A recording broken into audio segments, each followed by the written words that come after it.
JSS B.Ed ಕಾಲೇಜ್ನಲ್ಲಿ ಚುನಾವಣಾ ನಡೆಸ್ತಾ ಇದ್ದಾರೆ. ಅದನ್ನು ನಾವು ಇವಾಗ ಯಾವ ರೀತಿಯಾಗಿ ನೋಡೋಣ ಅಂತ ಹೇಳಿ ಬನ್ನಿ. ಇಲ್ಲಿ ನೋಡಿದೆ JSS ಕಾಲೇಜ್ ಇದೆ ನೋಡಿ, JSS ಕಾಲೇಜ್ ಇವತ್ತು ಇಲ್ಲಿ ಯಾವ ರೀತಿಯಾಗಿ ಎಲೆಕ್ಷನನ್ನು ನಡೆಸ್ತಾ ಇದ್ದಾರೆ ಅದ್ರ ಬಗ್ಗೆ ನಾವು ರಿಪೋರ್ಟನ್ನು ಮಾಡೋಣ ಬನ್ನಿ. ಇವಾಗ ಮತದಾನ ಯಾವ ರೀತಿಯಾಗಿ ನಡೀತಾ ಇದೆ ಅಂತ ನೋಡೋಣ ಬನ್ನಿ. ಇವಾಗ ರಾಯಭಾರಿಯಾಗಿ ಮತದಾನಕ್ಕೆ ಆಗಮಿಸಿದಂತಹ ಇವರಿಗೆ ತಮ್ಮ ಅನಿಸಿಕೆಗಳು. ಮಲ್ಲಿಕಾರ್ಜುನ್ ಕರ್ಜಾಳ ಅಂತ. ಇವತ್ತು ಮತದಾನದ ಬಗ್ಗೆ ನಿಮ್ಮ ಅನಿಸಿಕೆ? ನಮ್ಮ ಅನಿಸಿಕೆ ಮತದಾನ ಅಂತಕ್ಕಂಥದ್ದು ಪ್ರತಿಯೊಬ್ಬರ ಕರ್ತವ್ಯ ಹಾಗೂ ಅದು ಹಕ್ಕು. ಪ್ರತಿಯೊಬ್ಬರು ತಪ್ಪದೇ JSS ಶಿಕ್ಷಣ ಮಹಾವಿದ್ಯಾಲಯದ ಉಜ್ವಲ ಭವಿಷ್ಯಕ್ಕಾಗಿ ತಮ್ಮ ಅಮೂಲ್ಯವಾದ ಮತವನ್ನು ನೀಡುವುದರ ಮೂಲಕ ನ್ಯಾಯಯುತ ಅಭ್ಯರ್ಥಿಯನ್ನು ಆಯ್ಕೆ ಮಾಡಬೇಕೆಂದು ಕೇಳಿದರು. ಇವರು ಹೇಳ್ತಾ ಇದ್ದಾರೆ ನ್ಯಾಯಯುತ ಅಭ್ಯರ್ಥಿಯನ್ನು ಆಯ್ಕೆ ಮಾಡಬೇಕಂತ ಹೇಳಿ ಹೇಳ್ತಾ ಇದ್ದಾರೆ. ಇವಾಗ ಇನ್ನೊಬ್ಬರನ್ನ ಕೇಳೋಣ. ಸರ್, ನಿಮ್ಮ ಹೆಸರು? ಅಕ್ಷಯ್ ಕೊಟ್ಟಿ. ನಿಮ್ಮ ಅನಿಸಿಕೆ ಮತದಾನದ ಬಗ್ಗೆ? ಚುನಾವಣೆಯು ಪ್ರಜಾಪ್ರಭುತ್ವದ ಒಂದು ಹಬ್ಬವಾಗಿದೆ. ಈ ಮತದಾನದ ಮಹತ್ವ ಏನಂದ್ರೆ, ಎಲೆಕ್ಷನ್ ಚಾಲು ಆಗಿದ್ದು ಮೊದಲು ಮಾತಾಡಬೇಕಿದ್ದನ್ನ ಚಾಲು ಆದ್ರೂ ಮಾತಾಡಕ್ಕೆ ಸ್ವಲ್ಪ ಫೀಲ್ ಆಗಿದೆ. ಚುನಾವಣೆಯು ಮತದಾನದ ಮಹತ್ವ. ಪ್ರಜಾಪ್ರಭುತ್ವದಲ್ಲಿ ಮತದಾನ ಅನ್ನೋದು ಶ್ರೇಷ್ಠವಾದಂಥ ಒಂದು ಅಸ್ತ್ರ ಇದೆ. ಇದು ಪ್ರತಿಯೊಬ್ಬ ಪ್ರಜೆಯು ಮಾಡುವಂಥ ಒಂದು ಸಂವಿಧಾನಿಕ ಹಕ್ಕವಾಗಿರುತ್ತೆ. ಈ ಮತದಾನ ಭಾರತ ಸ್ವಾತಂತ್ರ್ಯ ಸಿಕ್ಕ ಸಂದರ್ಭದಲ್ಲಿ ಪ್ರಪಂಚದ ಇತರೆ ದೇಶಗಳು ಭಾರತದೊಂದಿಗೆ ಸ್ವಾತಂತ್ರ್ಯ ತಂದುಕೊಂಡು ಈ ಪುಟ್ಟ ದೇಶವಾದಂಥ ಇಸ್ರೇಲ್ ಅನ್ನುವಂಥ ಪುಟ್ಟ ದೇಶ ನಮ್ಮ ದೇಶದೊಂದಿಗೆ ಸ್ವಾತಂತ್ರ್ಯ ಕೊಡಬಹುದಾಗಿದೆ. ಆದ್ರೂ ಪ್ರಪಂಚದಾಗ ಅತಿ ದೊಡ್ಡ ಶ್ರೇಷ್ಠವಾದಂಥ ದೇಶವಾಗಿದೆ. ಯಾಕಂದ್ರೆ ಅಲ್ಲಿರುವಂಥ ತಂತ್ರಜ್ಞಾನ, ವಿಜ್ಞಾನ ಇದೆಲ್ಲ ಆ ದೇಶದ ಹಕ್ಕಾಗಿದೆ. ಇಂದು ಇಸ್ರೇಲ್ ದೇಶದ ಪ್ರಧಾನಿ ಮಾತನಾಡಿದರೆ ಅಮೆರಿಕದ ವೈಟ್ ಹೌಸ್ ಕಡೆ ನಡುಗುತ್ತದೆ. ಕಾರಣ ಏನಂದ್ರೆ ಅಲ್ಲಿರುವಂಥ ಮತದಾರರ ಹಕ್ಕಾಗಿರ್ತದೆ. ಇದು ಭಾರತದ ಪ್ರತಿಯೊಬ್ಬನು ಪ್ರಜೆ ಆಚರಿಸುವಂತ ಒಂದು ಹಕ್ಕು ಆಗಿದೆ. ಭಾರತದ ಸಮಾಜವನ್ನು ಪರಿಗಣಿಸಿದಾಗ ಬ್ರಾಹ್ಮಣ, ಕ್ಷತ್ರಿಯ, ಶೂದ್ರ ಮತ್ತು ವೈಶ್ಯ ಎಂಬ 4 ಪಂಗಡ ಇತ್ತು. ಇನ್ನೊಂದು ಪಂಗಡ ಇತ್ತು, ಅದು ಚಾಂಡಾಲರು ಮತ್ತು ನಿಷಾದರು ಎಂಬ ಪಂಗಡ ಇತ್ತು. ಭಾರತ ಸಮಾಜದಲ್ಲಿ ಬ್ರಾಹ್ಮಣರು ಅತಿ ಉನ್ನತ ಸ್ಥಾನದಲ್ಲಿದ್ದರೆ ಶೂದ್ರರು ಅಸ್ಪೃಶ್ಯರಾಗಿರ್ತಾರೆ. ಈ ಚಾಂಡಾಲರು ಗ್ರಾಮ ಪ್ರದೇಶದಿಂದ ಹೊರಗಿರ್ತಾರೆ. ಅದ ಸಂದರ್ಭದಾಗ ಇನ್ನೊಂದು ಸಮುದಾಯ ಭಾರತದಾಗ ಅತಿ ಶೋಷಣವಾದಂಥ ಸಮುದಾಯ ಇರುತ್ತೆ. ಆ ಸಮುದಾಯ ಯಾವುದಂತಂದ್ರೆ ಮಹಿಳೆಯರು. ಭಾರತದ ಮಹಿಳೆಯರು ಸಕಟ ಆದಿ ಕಾಲದಿಂದ ಇಂದಿನವರೆಗೂ ಅನೇಕ ತೊಂದರೆಗಳಿಗೆ ಅನುಭವಿಸಿರ್ತಾರೆ. ಇಲ್ಲಿವರೆಗೆ ಮತದಾನದ ಬಗ್ಗೆ ಸುವಿಸ್ತಾರವಾಗಿ ಹೇಳ್ತಕ್ಕಂಥ ಅಕ್ಷಯ್ ಪಾವಟೆ ಅವರಿಗೆ ಧನ್ಯವಾದಗಳು. ಇಲ್ಲಿ ನೋಡೋಣ ಯಾವ ರೀತಿಯಾಗಿ ಸದ್ದು ಮಾಡಿದ್ದಾರೆ ಅಂತ ಹೇಳಿ. ಇಲ್ಲಿ ನೋಡಿ, ಮತಗಟ್ಟೆಯನ್ನು ಸುವಿಸ್ತಾರವಾಗಿ ಜೋಡಣೆಯನ್ನು ಮಾಡಿದ್ದಾರೆ. ಹಾಗೆ ಮತವನ್ನು ಯಾವ ರೀತಿಯಾಗಿ ಚಲಾವಣೆ ಮಾಡಬೇಕು, ಯಾವ ರೀತಿಯಾಗಿ ಸುವಿಸ್ತಾರವಾಗಿ ಇಲ್ಲಿ ಜೋಡಣೆ ಮಾಡಿದ್ದಾರೆ. ಯಾವುದೇ ರೀತಿ ಕರೆಕ್ಷನ್ ಇಲ್ಲ ಅಂತ ಹೇಳಿ ಅನ್ಕೊಂಡಿವಿ. ಏನಾದರೂ ಕರೆಕ್ಷನ್ ಬಂದರೆ ನಾವು ಚೆಕ್ ಮಾಡಕ್ಕೆ ಬರ್ತೀವಿ. ನಮ್ಮ ನ್ಯೂಸ್ ಚಾನಲ್ ಯಾವಾಗಲೂ ನಿಮಗೆ ಸುದ್ದಿಯನ್ನು ಘೋಷಣೆ ಮಾಡ್ತಾನೆ ಇರುತ್ತೆ. ನೇರ ದಿಟ್ಟ ನಿರಂತರ ಸುದ್ದಿಗಾಗಿ ನೋಡ್ತಾರೆ. ಇದು B.Ed ನ್ಯೂಸ್. ಕ್ಯಾಮರಾಮ್ಯಾನ್ ಸಂಜು ಅವ್ರ ಜೊತೆ ಸಹನಾ ವಿಶಾಲ್. ಸರ್, ಇವತ್ತು ನೀವು ಮತದಾನಕ್ಕೆ ಬಂದಿದ್ದೀರಾ? ನಿಮ್ಮ ಅನಿಸಿಕೆಗಳು ಮತದಾರರ ನಿಮ್ಮ ಹೆಸರು ಸರ್? ಜಗದೀಶ್ ಪರಶುರಾಮ್ ಕೊಡೋಳಿ. ಸರ್, ಮತದಾನದ ಬಗ್ಗೆ ನಿಮ್ಮ ಅನಿಸಿಕೆಗಳು? ಮತದಾನವನ್ನು ನಮ್ಮ ದೇಶದಲ್ಲಿ ಎಲ್ಲರೂ ಕಡ್ಡಾಯವಾಗಿ ಮಾಡಬೇಕು. 18 ವರ್ಷ ಮೇಲ್ಪಟ್ಟಂಥ ಎಲ್ಲ ಮತದಾರರು ಮತದಾನವನ್ನು ಮಾಡಿದಾಗ ಮಾತ್ರ ಸದೃಢವಾದ ಒಂದು ರಾಜಕೀಯ ಬುನಾದಿಯನ್ನು ಕಟ್ಟಲಿಕ್ಕೆ ಸಾಧ್ಯ ಅದ. ನಾವು ಯುವಕರು ಕಡ್ಡಾಯವಾಗಿ ಮತದಾನವನ್ನು ಮಾಡಬೇಕು. ಅಂದಾಗ ಮಾತ್ರ ಒಂದು ಒಳ್ಳೆಯ ಪ್ರಬಲ ಸಮರ್ಥ ನಾಯಕರನ್ನು ಆಯ್ಕೆ ಮಾಡಲಿಕ್ಕೆ ಸಾಧ್ಯ ಆಗ್ತದೆ. ಅದಕ್ಕೆಲ್ಲರೂ ದಯವಿಟ್ಟು ಕಡ್ಡಾಯವಾಗಿ ಯಾವುದೇ ತೊಂದರೆಗಳಿದ್ದರೂ ಯಾವುದೇ ಕ್ಷಣದಲ್ಲಿಯೂ ಬಂದು ಮತದಾನ ಮಾಡಿ ಸಂವಿಧಾನದ ಆಶಯವನ್ನು ಪೂರೈಸಲಿ ಅಂತ ಹೇಳ್ತಾ ನಾನು 2 ಮಾತುಗಳನ್ನ ಥ್ಯಾಂಕ್ ಯು ಸರ್. ಪ್ರತಿ ದೇಶದ ಪ್ರತಿಯೊಬ್ಬ ಯುವಕರು ಮತದಾನವನ್ನು ಮಾಡಬೇಕಂತ ಹೇಳಿ ಸರ್ ಹೇಳಿದರು. ಈಗ ಮುಂದಿನದಾಗಿ B.Ed ಪ್ರಶಿಕ್ಷಣಾರ್ಥಿಗಳ ಪರವಾಗಿ ಮತ್ತು ಈ ಕಾಲೇಜಿನ ಪ್ರಾಚಾರ್ಯರಾದ M.V. ಪೂಜಿ ಮೇಡಮ್ ಅವರು ಈ ಮತದಾನದ ಬಗ್ಗೆ ರಾಷ್ಟ್ರೀಯ ಮತದಾರ ಸಂಘದ ವಿದ್ಯಾರ್ಥಿಗಳ ಒಕ್ಕೂಟದ ವತಿಯಿಂದ ಅವರ 2 ಅನಿಸಿಕೆಗಳನ್ನು ತಿಳಿಸಿದ್ದಾರೆ. ಮೇಡಮ್, ನಿಮ್ಮ ಹೆಸರು? ನಾನು ಡಾಕ್ಟರ್ ಮಧುಮಾಲತಿ ಪೂಜಿ ಅಂತೇಳಿ ಈ ಮಹಾವಿದ್ಯಾಲಯದ ಪ್ರಾಚಾರ್ಯರಾಗಿ ಕೆಲಸ ಮಾಡ್ತಾ ಇದ್ದೀನಿ. ನೀವು ಇವತ್ತಿನ ಮತದಾರರ ಬಗ್ಗೆ ನಿಮ್ಮ 2 ಮಾತುಗಳಲ್ಲಿ ಹೇಳಬೇಕಾಗಿದೆ. ರಾಷ್ಟ್ರೀಯ ಮತದಾರರ ಸಂಘದ ಅಡಿಯಲ್ಲಿ ವಿದ್ಯಾರ್ಥಿಗಳ ಒಕ್ಕೂಟಗಳ ಚುನಾವಣೆಯನ್ನು ನಡೀತಾ ಇರುವುದರಿಂದ ನಮ್ಮ ವಿದ್ಯಾರ್ಥಿಗಳು ಅತ್ಯಂತ ಹುಮ್ಮಸ್ಸಿನಿಂದ ಪಾಲುದಾರರಾಗಿದ್ದಾರೆ. ಇದನ್ನೆಲ್ಲ ನೋಡಿ ನನಗೆ ಅತ್ಯಂತ ಖುಷಿ ಕೂಡ ಇದೆ ಅಂತ ಹೇಳ್ಬೋದು. ಇವತ್ತಿನ ಪ್ರಜೆಗಳೇ ಮುಂದಿನ ನಾಗರಿಕರಾಗಿರುವುದರಿಂದ ವಿದ್ಯಾರ್ಥಿ ದಶೆಯಿಂದಲೇ ಮತದಾನ ಅಂದರೆ ಏನು, ಮತದಾನದ ಹಕ್ಕು, ಮತದಾರರಲ್ಲಿ ಪ್ರಾತಿನಿಧ್ಯವನ್ನು ಹೇಗಿದೆ ಅನ್ನುವಂಥದ್ದು ಕಲ್ಪನೆಯನ್ನು ಮೂಡಿಸುವಂಥ ನಿಟ್ಟಿನಲ್ಲಿ ನಮ್ಮ ಮಹಾವಿದ್ಯಾಲಯದಲ್ಲಿ ವಿದ್ಯಾರ್ಥಿ ಒಕ್ಕೂಟಗಳ ಚುನಾವಣೆಯನ್ನು ಹಮ್ಮಿಕೊಳ್ಳಲಾಗಿದ್ದು, ಅದರ ನಿಮಿತ್ತವಾಗಿ ಎಲ್ಲರೂ ಸಕ್ರಿಯವಾಗಿ ವಿದ್ಯಾರ್ಥಿಗಳು ಭಾಗವಹಿಸ್ತಾ ಇರುವುದನ್ನು ನೋಡಿ ಅತ್ಯಂತ ಖುಷಿ ಅನಿಸ್ತಾ ಇದೆ ಅಂತ ಕೂಡ ಹೇಳ್ಬೋದು. ಇವಾಗ ಮೇಡಮ್ ಅವರು ಅವರ ವಿದ್ಯಾರ್ಥಿಗಳ ಬಗ್ಗೆ ಉತ್ಸುಕತೆಯಿಂದ ಭಾಗವಹಿಸತಕ್ಕಂಥ ಮತದಾರರ ಬಗ್ಗೆ ಮತ್ತು ನಾಮಿನೇಷನ್ ಫೈಲ್ ಮಾಡಿರತಕ್ಕಂಥ ವಿದ್ಯಾರ್ಥಿಗಳಿಗೆ ತುಂಬು ಹೃದಯದ ಧನ್ಯವಾದಗಳನ್ನು ಹೇಳುವ ನಿಟ್ಟಿನಲ್ಲಿ ಅವರು ತಮ್ಮ ಪ್ರೋತ್ಸಾಹವನ್ನು ತೋರಿಸ್ತಾ ಇದ್ದಾರೆ. ಈಗ ಮುಂದಿನದಾಗಿ ಮೇಡಮ್ ನಿಮ್ಮ ಹೆಸರು? ಲಕ್ಷ್ಮೀ ನಿಂಬಲ್ಲಿ. ನಿಮ್ಮ ಇವತ್ತಿನ ಮತದಾರರ ಬಗ್ಗೆ ನಿಮ್ಮ ಅನಿಸಿಕೆಗಳು? ಇವತ್ತು ಮತದಾನ ಚುನಾವಣೆ ಕಾರ್ಯಕ್ರಮವನ್ನು ನಮ್ಮ ಮಹಾವಿದ್ಯಾಲಯದಲ್ಲಿ ಹಮ್ಮಿಕೊಂಡಿದ್ದೀವಿ. ಮತದಾನ ಅನ್ನೋದು ಒಂದು ಮೂಲಭೂತ ಹಕ್ಕು. ಇದನ್ನು ಎಲ್ಲರೂ ಚಲಾಯಿಸಬೇಕಾಗಿರುವಂಥದ್ದು ಎಲ್ಲ ಪ್ರಜೆಗಳ ಕರ್ತವ್ಯ. ಆ ಒಂದು ಹಿನ್ನೆಲೆಯಲ್ಲಿ ನಮ್ಮ ಶಿಕ್ಷಣ ಮಹಾವಿದ್ಯಾಲಯದಲ್ಲಿಯೂ ಕೂಡ ವಿದ್ಯಾರ್ಥಿ ಒಕ್ಕೂಟದ ಚುನಾವಣೆಯನ್ನು ಹಮ್ಮಿಕೊಳ್ಳಲಾಗಿದ್ದು, ಇಲ್ಲಿಯೂ ಕೂಡ ಎಲ್ಲ ವಿದ್ಯಾರ್ಥಿಗಳು ಉತ್ಸುಕತೆಯಿಂದ ಭಾಗವಹಿಸ್ತಾ ಇದ್ದಾರೆ. ಎಲ್ಲ ಕಾರ್ಯಗಳನ್ನು ಕೂಡ ಮಾಡ್ತಾ ಇದ್ದಾರೆ. ಜೊತೆಗೆ ಉತ್ತಮವಾಗಿರ್ತಕ್ಕಂಥ ಒಂದು ಮತ ಚಲಾವಣೆ ಕೂಡ ನಡೀತಾ ಇದೆ. ಈ ಒಂದು ಮತ ಚಲಾವಣೆಯನ್ನು ಗಮನಿಸಿದ್ರೆ 100% ಮತದಾನ ಆಗ್ತಕ್ಕಂಥ ವಿಶ್ವಾಸ ನಮ್ಮಲ್ಲಿದೆ ಅನ್ನುವಂಥ ಮಾತನ್ನ ಇಲ್ಲಿ ಹೇಳಲಿಕ್ಕೆ ಇಚ್ಛಪಡ್ತೀನಿ.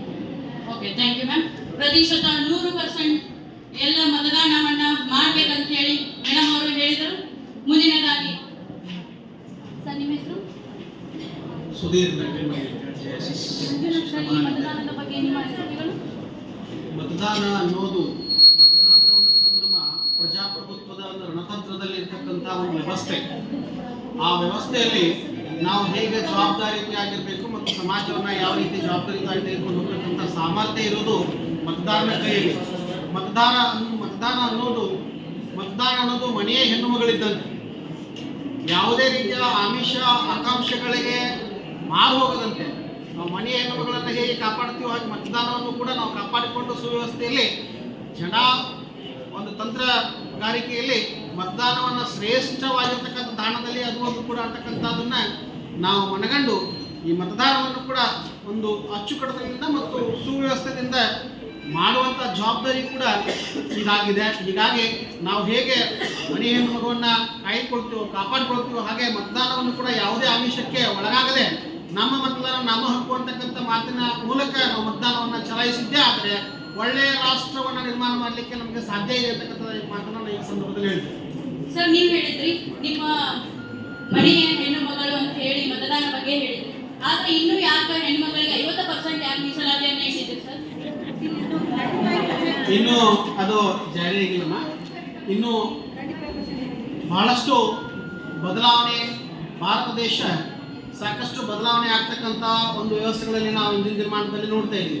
ಹಿಂದೆ 1945 ಇರ್ತಕ್ಕಂಥ 1947, 50, 65 ಇರ್ತಕ್ಕಂಥ ವ್ಯವಸ್ಥೆಗಳಿಗೆ ನಾವು ಕಂಪ್ಯಾರಿಸನ್ ಮಾಡಿದರೆ ಈಗ ಮಹಿಳೆ ಬಹಳಷ್ಟು ಮುಂಚೂಣಿಯಲ್ಲಿ ಬರ್ತಕ್ಕಂಥ ವ್ಯವಸ್ಥೆಗಳನ್ನು ನಾವು ನೋಡ್ತೀವಿ. ಮುಂದಿನ ದಿನಮಾನಗಳಲ್ಲಿ ಮಹಿಳೆಯು ಕೂಡ ಸರ್ವಶ್ರೇಷ್ಠರಲ್ಲಿ ಶ್ರೇಷ್ಠರಾಗಿರ್ತಕ್ಕಂಥ ವ್ಯವಸ್ಥೆಯನ್ನು ಹೊಂದ್ತಾರೆ ಅಂತಕ್ಕಂಥ ಬಹುದೊಡ್ಡ ಆತ್ಮವಿಶ್ವಾಸ ನಮ್ಮಲ್ಲಿದೆ. ಮುಂದಿನ ದಿನಮಾನಗಳಲ್ಲಿ ಪ್ರತಿಶತ 100% ಮೀಸಲಾತಿಯನ್ನು ಹೆಣ್ಣು ಮಕ್ಕಳಿಗೆ ನೀಡುತ್ತಾರೆ ಎಂಬ ವಿಶ್ವಾಸವನ್ನು ನೀಡುತ್ತಿದ್ದಾರೆ. ಇವರಿಗೆ ಧನ್ಯವಾದಗಳು. ಇವತ್ತಿನ ಅನಿಸಿಕೆ ಮತದಾರರ ಬಗ್ಗೆ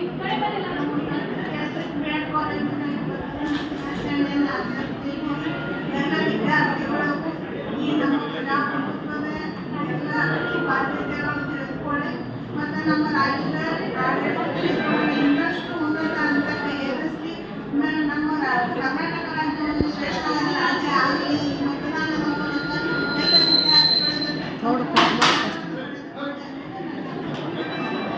ಓಕೆ, ಥ್ಯಾಂಕ್ ಯು ಮ್ಯಾಮ್. ಎಲ್ಲರೂ ಮತ ಚಲಾಯಿಸಬೇಕಂತ ಮೇಡಮ್ ಅವರು ಹೇಳ್ತಾ ಇದ್ದಾರೆ. ಇವಾಗ ಮುಂದಿನ ನೀವು ಯಾವ ಪರವಾಗಿ ವೋಟ್ ಮಾಡ್ತಾ ಇದ್ದೀರಾ?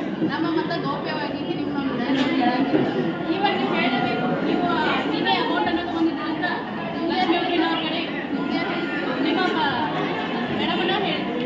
ಈಗ ನಾವು ಪ್ರತಿಯೊಬ್ಬರಿಗೂ 5,000 ಕೊಟ್ಟಿದ್ದೇವೆ ಅಂತ ಹೇಳಿ ನಾವು ಇಸ್ಕೊಂಡ್ವಿ ಹೇಳಿ ನೀವು ಇಸ್ಕೊಂಡಿದ್ದೀರಿ. ಮತ್ತು ಇವಾಗ ಏನು ಮಾಡ್ತಾ ಇದ್ದೀರಿ? ನಮ್ಮ ಮತದಾನ ನಮ್ಮ ಹಕ್ಕು ಐತೆ, ಮತದಾನ ಹಕ್ಕು ಆದ್ರೆ ಅಮೌಂಟ್ ಯಾಕೆ ಇಸ್ಕೊಂಡಿರಿ? ನಾವು ಇಸ್ಕೊಂಡ್ವಿ ವೋಟಿಂಗ್ ಮಾಡ್ತಾ ಇದ್ದೀರಿ. ಇವಾಗ ಹೇಳಿ ನೀನು ಉಪಕರಣ ತಗೊಂಡಿದ್ದೀರಂತ ನೀವೇ ಹೇಳಿದ್ರಿ. ನಿಮ್ಮ ವಾರ್ಡಲ್ಲಿ ಎಲ್ಲರಿಗೂ ಪ್ರತಿಯೊಬ್ಬರಿಗೂ ಉಪಕರಣ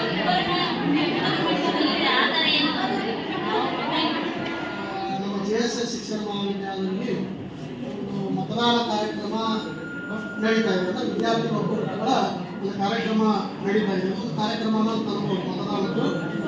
ಇದು ನಾವು ದೇಶಾದ್ಯಂತ ಮತದಾನವನ್ನು ನೋಡಿದಾಗ ಪ್ರತಿಶತ 50-60% ಮಾತ್ರ ಮತದಾನ ಆಗ್ತಾ ಇರುವುದನ್ನು ನಾವು ಪ್ರತಿ ಸಾರಿ ಒಂದು 5 ವರ್ಷಕ್ಕೊಮ್ಮೆ ನಡೀಲಿ ಅಥವಾ ಸರ್ಕಾರ ನಿಜವಾದ ನಡೀಲಿ ಯಾವುದೇ ಒಂದು ವಿಧಾನದಲ್ಲಿ ಗ್ರಾಮ ಪಂಚಾಯತಿ, ತಾಲೂಕು ಪಂಚಾಯತಿ, ಜಿಲ್ಲಾ ಪಂಚಾಯತಿ ಮತ್ತು MLA MP ಈ ರೀತಿ ಎಲೆಕ್ಷನ್ಗಳು ನಡೆದಾಗ ಪ್ರತಿಶತ ಕೇವಲ 50-60%, 70. ಇಲ್ಲಿ ಜನರು ಏನಾಗ್ತಾ ಇಲ್ಲ ಅಂತಂದ್ರೆ ಜಾಗೃತರಾಗ್ತಾರೆ.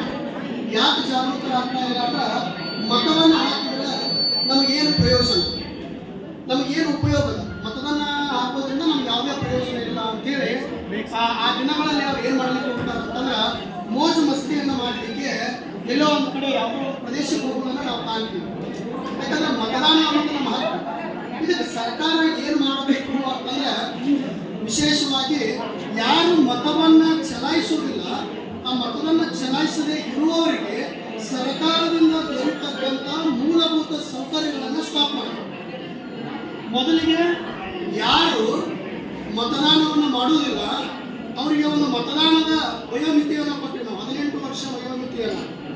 ಅಷ್ಟರೊಳಗಡೆ ಆ ವಿದ್ಯಾರ್ಥಿ ಅಥವಾ ಒಂದು ಹಂತಕ್ಕೆ ಅವ್ರು ಬಂದಿರ್ತಾರೆ. ಹೌದಾ? ಬುದ್ಧಿಯನ್ನು ಬಂದಿರ್ತದ, ಪ್ರಾವೀಣ್ಯತೆಯನ್ನು ಹೊಂದಿರ್ತಾರೆ.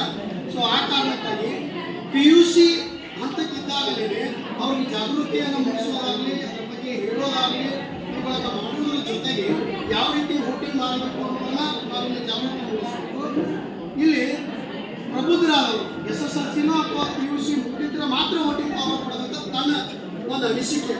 ಯಾಕಂದ್ರೆ ಇಲ್ಲಿ ಈಗಾಗಲೇ ಒಂದು ನೀವು ಅಣುಕು ಪ್ರದರ್ಶನ ಮಾಡಿ ತೋರಿಸಿದ್ರಿ, ಹಣವನ್ನು ಕೊಟ್ಟರು, ಒಂದೇನೋ ಆಮಿಷ ಕೊಟ್ಟಿದ್ರು ಅಂತೇಳಿ. ಇದು ಹಣ ಮತ್ತು ಆಮಿಷ ಬರಬಾರದು ಅಂತಂದ್ರೆ ಮೊದಲನೇದಾಗಿ ಬುದ್ಧಿವಂತರಿಗೆ ಮಾತ್ರ ಅದರ ಅವಕಾಶ ಕೊಡಬೇಕು ಅನ್ನೋದನ್ನ ನನ್ನ ಒಂದು ಅಭಿಪ್ರಾಯ. ಯಾಕಂದ್ರೆ ಯಾರೂ ಸರಿಯಾಗಿ ವೋಟಿಂಗ್ ಮಾಡೋದಿಲ್ಲ. 60% ಆದರೂ ಅಂದ್ರೆ ಅದರ 60% ಹಣ ತೆಗೆದುಕೊಂಡವರು ಒಂದು 20-25% ಇರ್ತಾರೆ. ಯಾವ ಒಂದು ಕಾರ್ಯವನ್ನು ಮಾಡಿದಾಗ ಅದಕ್ಕಾಗಿ ಈ ಪದ್ಧತಿಯನ್ನು ಮಾಡಬೇಕು. ಈ ವಿಧಾನವನ್ನು ಅನುಸರಿಸಿ ಎಲ್ಲ ನಮ್ಮ ವಿದ್ಯಾರ್ಥಿಗಳು ಇದರ ಬಗ್ಗೆ ತಿಳುವಳಿಕೆ ಆಗಲಿ ಅನ್ನೋದಕ್ಕಾಗಿ ಈ ಪದ್ಧತಿಯನ್ನು ನಾವು ಅನುಸರಿಸುವುದು. ಇಲ್ಲಿ ನೋಡ್ರಿ ಸರ್ ಏನ್ ಹೇಳ್ತಿದ್ದಾರೆ, ಮತದಾನ ಯಾವ ರೀತಿ ನಮ್ಮ ಮೂಲ ಹಕ್ಕು ಅಂತ ಹೇಳ್ತೀವಿ, ಹಾಗೆ ಮತವನ್ನು ಚಲಾಯಿಸದೇ ಇರ್ತಕ್ಕಂಥ ಅಭ್ಯರ್ಥಿಗಳಿಗೆ ಯಾವುದೇ ರೀತಿ ಸರ್ಕಾರದಿಂದ ಮೂಲಭೂತ ಸೌಕರ್ಯಗಳು ದೊರೆಯುವುದಿಲ್ಲ ಅಂತೇಳಿ ಸರ್ ನಮ್ಮ ಅನಿಸಿಕೆಯನ್ನ ಇವತ್ತು ಯಾವ ರೀತಿಯಾಗಿ ನಿಮ್ಮ ಕೆಲಸವನ್ನು ನಿರ್ವಹಿಸಿದ್ದೀರಾ? ಮತದಾನ ಮಾಡತಕ್ಕಂಥ ಎಲ್ಲರೂ ಯಾವುದೇ ರೀತಿ ಗಲಾಟೆಗಳನ್ನ ಮಾಡಬಾರ್ದು ಅಂತೇಳಿ ಸೇವಾದಳದಿಂದ ನಾವು ಇಲ್ಲಿ ಬಂದಿದ್ದೇವೆ. ಸೇವಾದಳ ಸದಾ ಸೇವೆಗೆ ಸಿದ್ಧವಾಗಿರ್ತೈತಿ. ನಾವು ಈ ಶಿಸ್ತಿನಿಂದ ನಮ್ಮ ಕಾರ್ಯಗಳನ್ನ ನಿರ್ವಹಣೆ ಮಾಡೋದ್ರಲ್ಲಿ ಯಾವುದೇ ರೀತಿ ಗಲಭೆ ಆಗದೇ ಇರೋ ಥರ ನೋಡ್ಕೊಳ್ಳೋದು. Thank you. ಸೇವಾದಳ ಸರ್ವರಿಗೂ ಸಿದ್ಧ, ಸರ್ವ ಸೇವೆಗೂ ಸಿದ್ಧ ಅಂತ ಹೇಳಿ ಮೇಡಮ್ ಅವ್ರು ಹೇಳ್ತಾ ಇದ್ದಾರೆ. ಇವತ್ತು ಯಾವ ರೀತಿಯಾಗಿ ನೀವು ಕೆಲಸವನ್ನು ನಿರ್ವಹಿಸ್ತಾ ಇದ್ದೀರಾ?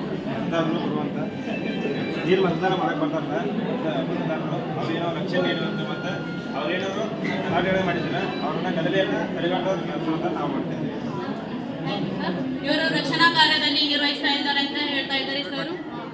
ಈಗ ಸರದಿ ಸಾಲಿನಲ್ಲಿ ನಿಂತಿರ್ತಕ್ಕಂಥ ಅಭ್ಯರ್ಥಿಗಳ ಚುನಾವಣೆಯನ್ನ ಇವಾಗ ವೀಕ್ಷಿಸೋಣ. ಮೇಡಮ್ ನಿಮ್ಮ ಹೆಸರು? ಇವತ್ತು ನೀವು ಯಾವ ಮತಕ್ಕೆ ವೋಟ್ ಹಾಕ್ಬೇಕು ಅಂತ ಅಂದ್ಕೊಂಡಿದ್ದೀರಾ? ಹಾಂ, ಮತ್ತೆ ನೀನು ನಿಮಗೆ ಅಸೈನ್ಮೆಂಟ್ಗಳನ್ನು ಬರ್ಕೊಡ್ತೇವೆ ಅಂತ ಹೇಳಿ ಆಮಿಷಗಳನ್ನು ಹೊಡಿತಾರಂತೆ ಹೇಳಿದ್ರಿ. ಹಾಗಾದ್ರೆ ಮತ್ತೆ ನೀವು ದೇಶದ ಅಭಿವೃದ್ಧಿಗಾಗಿ ಹೇಗೆ ವೋಟನ್ನು ಹಾಕ್ತೀನಿ ಅಂತ ಹೇಳ್ತಿದ್ರಿ? ನಾವು ದೇಶದ ಅಭಿವೃದ್ಧಿಗೆ ಹಾಕಲಿಕ್ಕೆ ಅವರ ಆದರೂ ಅಸೈನ್ಮೆಂಟ್ ಬರ್ಸ್ಕೊಂಡಿರಂದಾಗ ಮತ್ತೆ ನೀನು ಹೇಳಿದ್ರೆ ನೀವೇ ಹೇಳಿದ್ರಿ ಈಗ ಬರ್ಕೊಟ್ಟಾರೆ ಅಂತ ಹೇಳಿ ಅವ್ರು ಕೊಡ್ತಾರೆ. ನೀವು ಯಾವ ಬರ್ಸಿದ್ರೆ ಒಂದ ಬರ್ಸರೆ ಹೇಳಿ.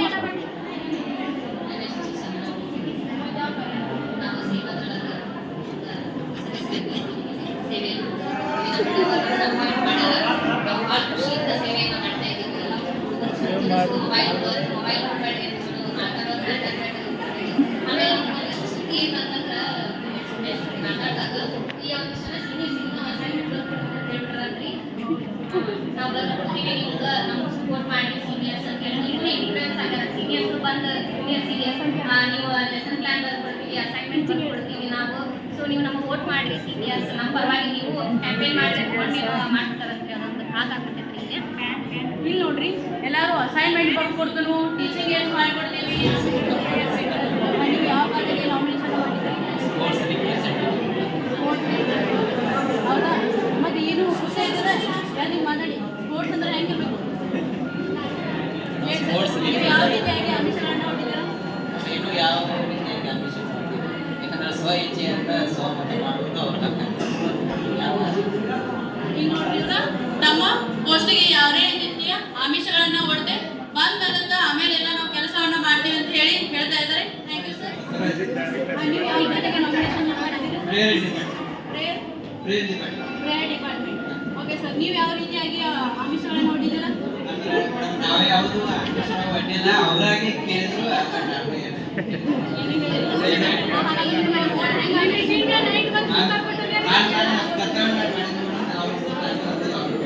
ಈಗ ಬಸ್ ಅವರು ಬರೋದು ಲೇಟ್ ಆಗುತ್ತೆ, ಪ್ರೇಯರ್ ಕನ್ಸೆಷನ್ ಕೊಡ್ತಾರೆ ಮೇಡಮ್. ಪ್ರೇಯರ್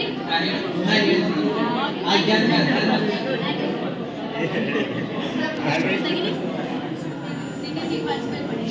ವರ್ಷದಾಗ 2 ಸಲ ಕ್ಯಾಂಪ್ ತಗೊಂಡ್ರಿ. ಹೌದಾ ಸರ್? ಎಲ್ಲ ವ್ಯವಸ್ಥೆ ನೀವು ಮಾಡ್ತೀರಾ?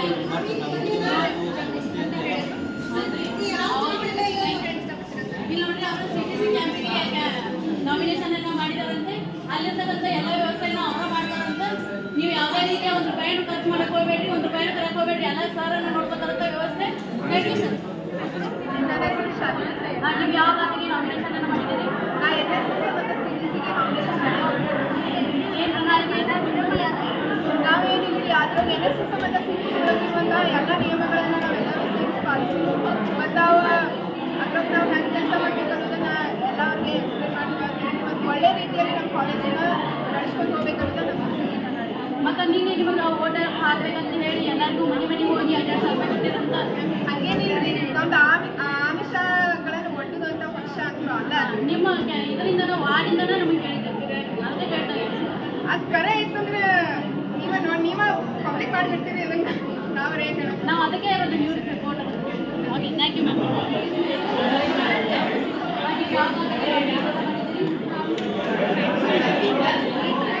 ಬ್ಯಾಂಕಿಂಗ್ ಬಗ್ಗೆ ನೀವೇನು ಹೇಳ್ತಾ ಇದ್ದೀರಿ?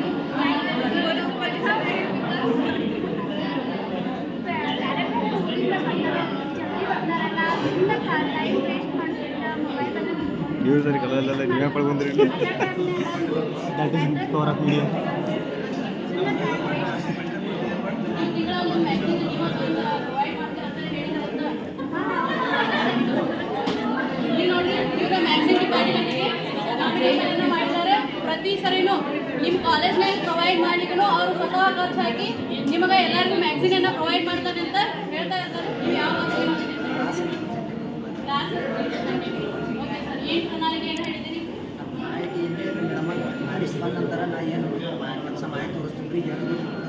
ಇಲ್ಲಿ ನೋಡಿ ಇವ್ರು ಯಾವುದೇ ಪ್ರಣಾಳಿಕೆಯನ್ನೇ ಹೇಳಿಲ್ಲ ಅಂತ ಹ್ಯಾಂಗ್ ಹೊಡೆದಿದ್ರು ನೋಡಿ.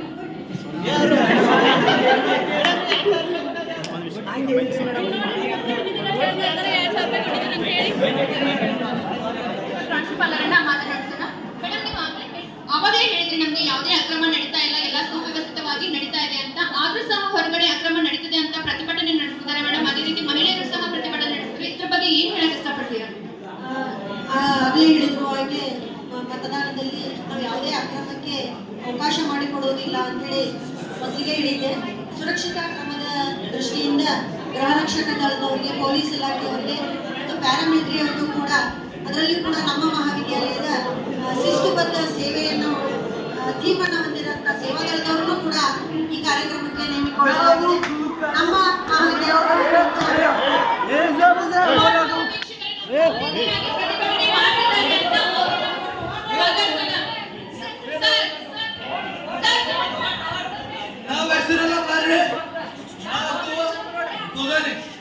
ನಮ್ಮ ಸಾವುಕಾರ ರೊಕ್ಕ ಕೊಡ್ತಾನೆ, ನಾವು ಕೊಡ್ತಾನೆ ನಿನ್ನೆ ಪಾರಿ ಬೋಲ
ಮಧ್ಯದಲ್ಲಿ ಇನ್ನೊಂದು ರಿಸರ್ವ್ ಪೊಲೀಸ್ನವರು ಕೂಡ ಬಂದು ನಮ್ಮ ಮಹಾವಿದ್ಯಾಲಯಕ್ಕೆ ಸೂಕ್ತವಾದಂತಹ ಸುರಕ್ಷತಾ ಕ್ರಮವನ್ನ ಕೈಗೊಳ್ತಾರೆ ಅಂತ ಈ ಮಾಧ್ಯಮದ ಮೂಲಕ ಹೇಳಲಿಕ್ಕೆ ನಾನು ಇಷ್ಟಪಡ್ತಾ ಇದ್ದೀನಿ.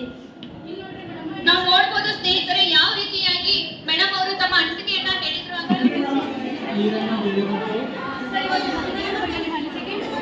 ಮತದಾನ ಎಲ್ಲರ ಹಕ್ಕು ಅದನ್ನು ಚಲಾಯಿಸಿ ಒಳ್ಳೆಯ ವ್ಯಕ್ತಿಯನ್ನು ಆರಿಸಬೇಕಂತ ಮುಕ್ತ ಮನಸ್ಸಿನ ನಮ್ಮ ಬೀಳೂರು ಸರ್ ಅವರು ಮುಕ್ತ ಅಭ್ಯರ್ಥಿಗಳಿಗೆ ಮತದಾನ ಮಾಡ್ಬೇಕಂತ ಹೇಳ್ತಾ ಇದ್ದಾರೆ. Thank you sir.